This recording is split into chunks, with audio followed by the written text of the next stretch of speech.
ఇక గుంటూరు కలెక్టరేట్ కు భారీగా ఉండవల్లి రైతులు చేరుకున్నారు. భూ సమీకరణ నుంచి తమ గ్రామాన్ని తొలగించాలని వినతి పత్రం ఇచ్చారు.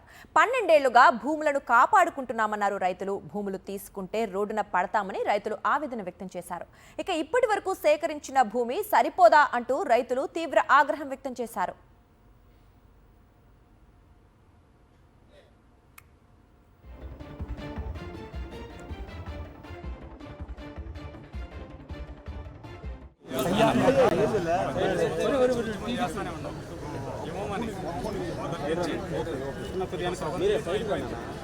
ఇంకా ఉన్నదానికి అసలు మేము బతికుందే భూములు కాపాడుకోవడానికి అన్నట్టు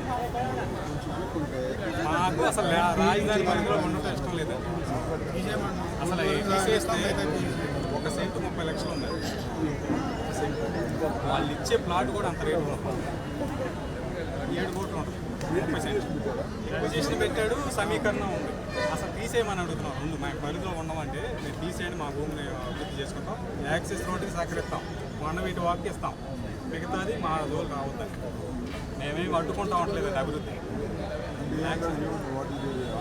మాకు ఇప్పుడే వెళ్తాం.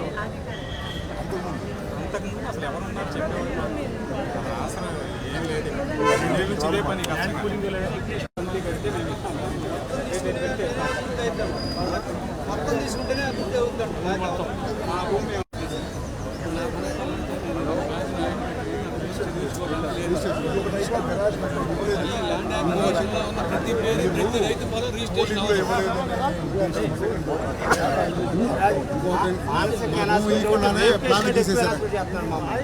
రేపు చేసిన ఒక రోజుతో పోయిన కేసు ఈ అమ్మ రేట్లు పడుకుంటే ఎదురు పడతా పొగలు కూడా పొలం పోయితో తెలియదు, ఉండితో తెలియదు.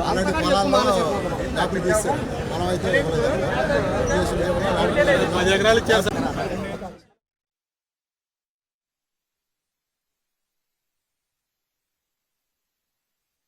కోరుతున్నాం.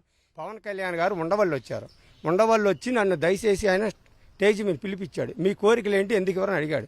అదే పవన్ కళ్యాణ్ గారికి మేమేం చెప్పామంటే, సార్ సీడాక్స్ రోడ్డుకి ఇస్తాం, మేము సీడాక్స్ రోడ్డు వరకు ల్యాండ్ తీసుకొని మిగతాది వదిలేయండి. మా ఊరు 4,000 మంది ఓటింగ్, మా 12,000 మంది జనం ఉన్నారు మా ఊర్లో. ఉన్న పొలం 1,200 ఎకరం పొలం ఉంది. 1,200 ఎకరం లెక్కేసుకుంటే మడిచికొచ్చి 10 సెంట్లు కూడా లేదు ఉండవాళ్ళు. ఆయన మా ఊరు వచ్చి మాట ఇచ్చి మా ఊర్లో మాట ఇచ్చాడు, మీకు సీడాక్స్ రోడ్డుకి ఇవ్వండి, మిగతా పొలం మినాయించ పూసి మాది అన్నాడు. అదే మాట ఎర్రబాలి వెళ్ళి చెప్పాడు, మా రైతుల దగ్గర భోజనం చేశాడు, మేము సహకరిస్తాడు.